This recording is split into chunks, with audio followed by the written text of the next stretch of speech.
Hello everyone. In this video I'll be translating and summarizing the latest Urdu broadcast by Aftab Iqbal to make it accessible for our English-speaking audience.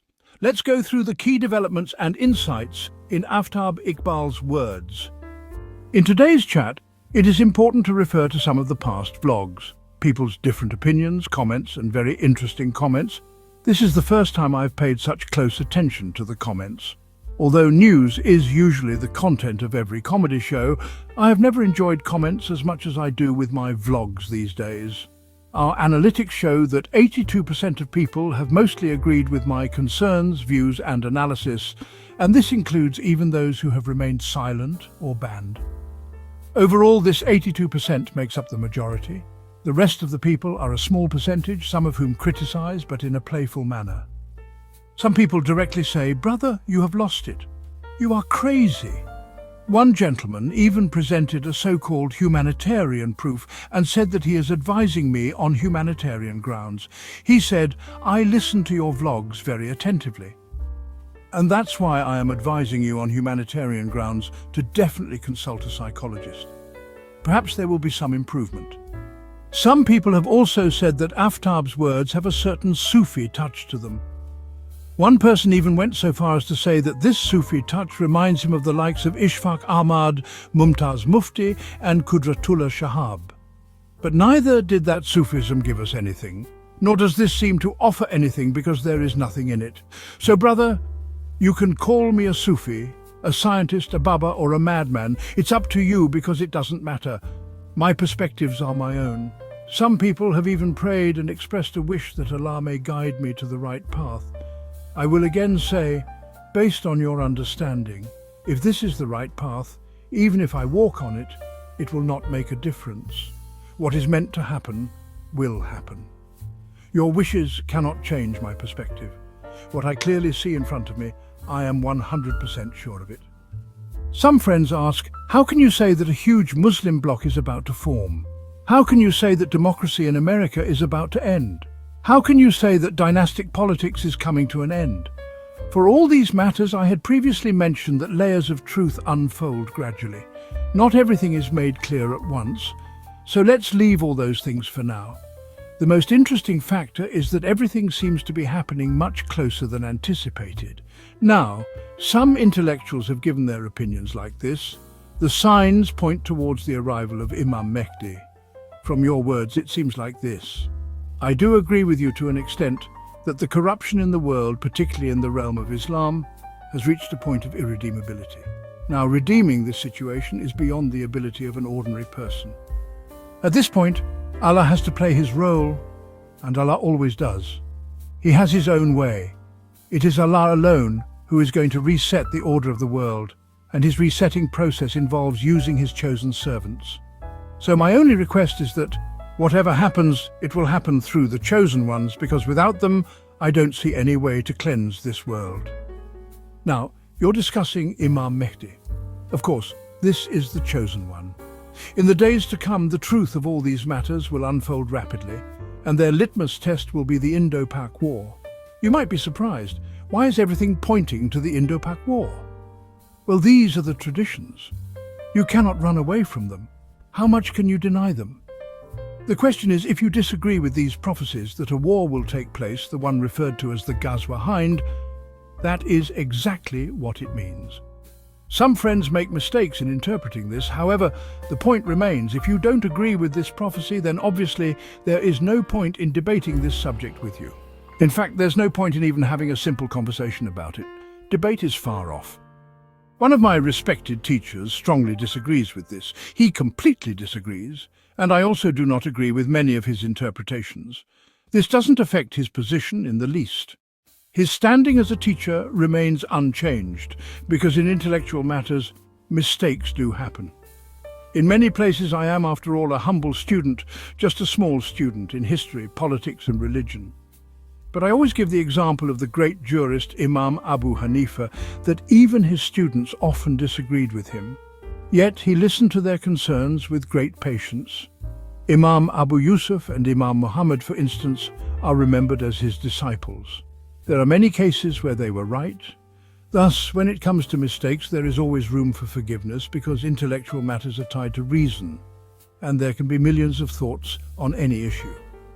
So, if my respected teacher doesn't agree with me today, it's possible that in the future, he may understand things more clearly and realize where he was wrong, or even greatly wrong. On the other hand, it's also possible that this understanding may come to me as well. In both cases, it won't matter much because matters of knowledge rarely have lasting consequences. But the most interesting thing about this is that the traditions, the hadiths containing prophecies, are easy to understand because they are about what is yet to come.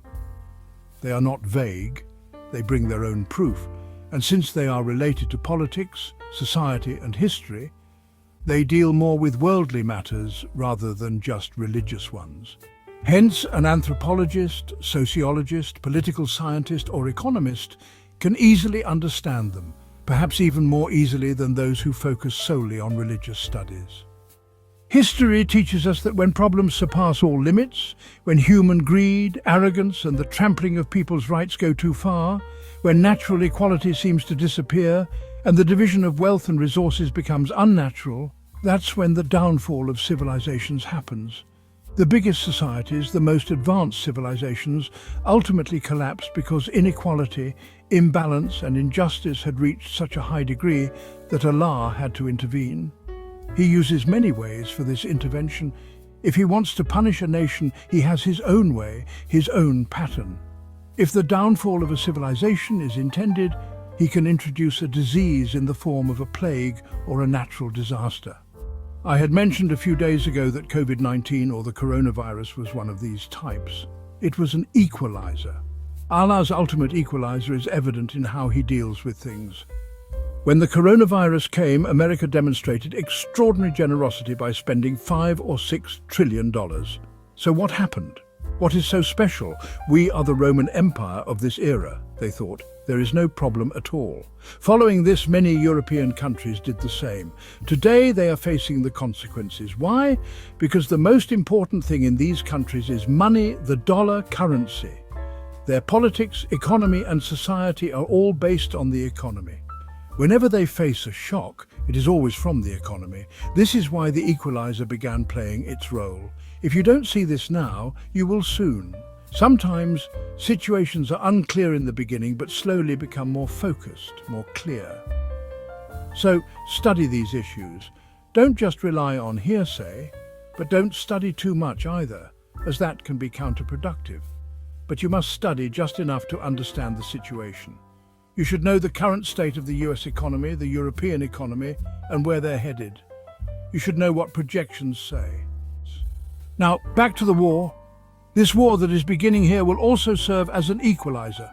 It will play the role of resetting the system. Right now, as the world is running blindly in every direction, the equalizer is about to step in to handle things and reset the situation. In my view, the significance of this war lies in two reasons. First, it directly concerns me. It's a war between my country and the enemy, and I have to be involved. I must be concerned and pray for it. The ultimate victory in this war will belong to those whose actions are pleasing to Allah. So I am not worried. But of course there is anxiety. The second reason for my deep interest is that everything in my life seems to be linked to this. The future course of action I see unfolding, the storm of events seems to be emerging from this war. The early signs of what is coming are already visible in the form of this war. These will ultimately become a river and then a sea. This is what's coming your way. If you ask me, I remain anxious, but you don't have to. I always say that everyone has the right to feel what they feel. If they feel something, I share it with those who listen and care. Sometimes they ridicule it, no problem. That doesn't change my perspective. In my view, the coming days are of immense importance. One day you will hear that Thursday or Friday, most probably not necessarily 100%, something significant will happen. You may wake up and witness an event that changes everything. It might be that you think that this is the trigger of war, that this is the starting point of a war. And this will not be a small or insignificant war. This will be the most fierce, horrifying war in human history. Only time will tell, and from this very war, the path to Armageddon will be paved. Now, if you do not believe in Armageddon, or if you want to escape from it, then feel free to keep recording as much as you want, or just directly accept Israel. What difference will it make? Because nothing will change. What is written will happen, no matter what. You can try flying away. You can do whatever you want. And as for the friends who make fun of me, who play pranks, who engage in sarcastic conversations, they also say that I should get my psychological evaluation done. To them, I would just like to say that I don't even make it to the footnotes of that list. Comparatively, I'm such a trivial man, and believe me, it doesn't matter to me at all what you say, because what you did to Socrates, you know it. Those who made fun of Archimedes did the same. They even put Galileo on trial, and some were even hanged. It was a coincidence that he died without being hanged. Otherwise, perhaps they would have hanged him too. What happened to King Richard? What happened to Joan of Arc? These things have always happened in every era. So mocking someone is the most trivial thing, it's the simplest thing. I truly don't care about these things. You can go and check the comments. The percentage of such comments is hardly 5%. But I still say that maybe Allah will guide you, maybe at some point you will start understanding things. I say that achieving 50% understanding is already an accomplishment. If you start listening to at least one sensible point from anyone, you will at least give it some thought. Even if you are a big achiever, even if you are someone very powerful in Google or any big corporation, even if NASA is running because of you, even if you've become a powerful entity. Still, my advice is that whenever you hear something important, first check if the contemporary environment supports it. If small indicators start appearing, it's just like when you notice small symptoms of a disease.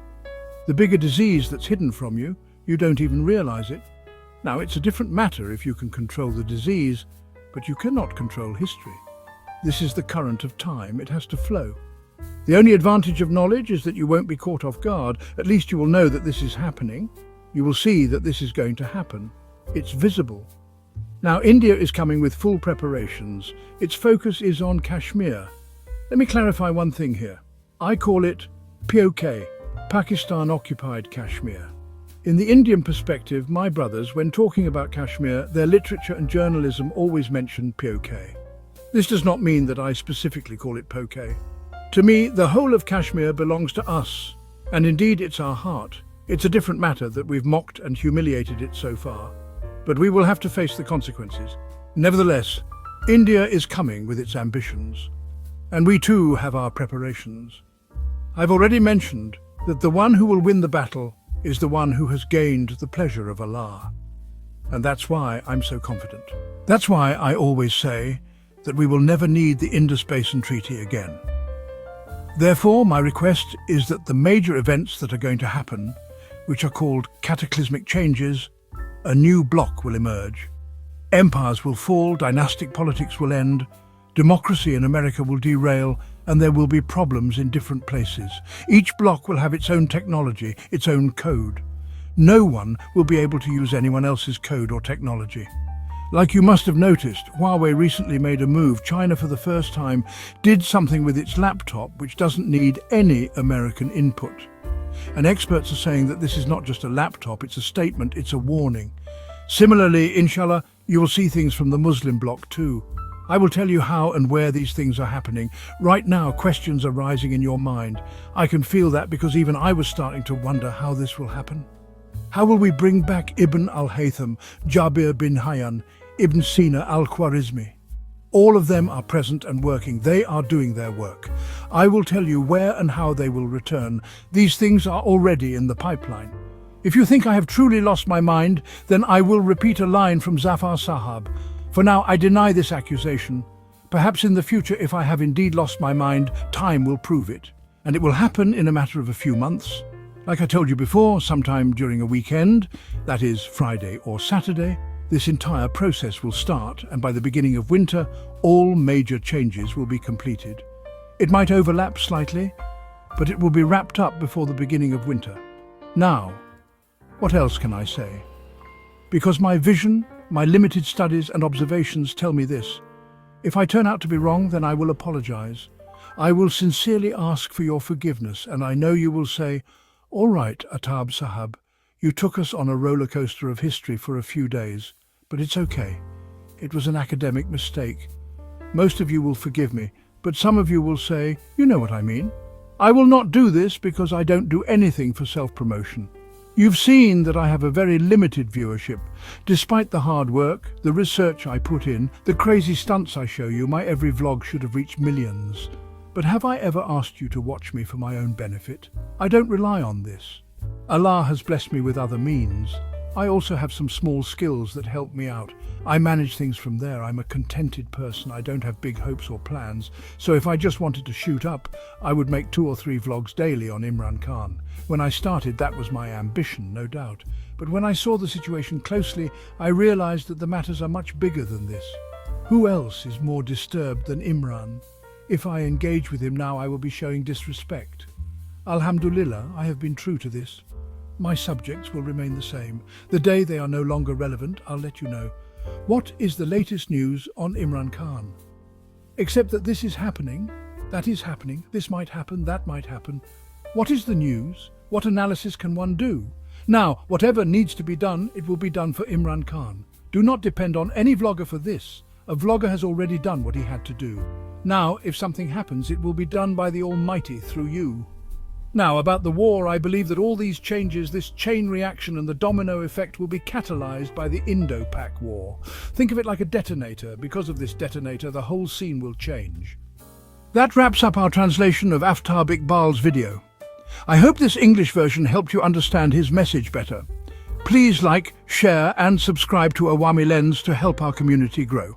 Don't forget to leave a comment below and let me know what you thought of this effort.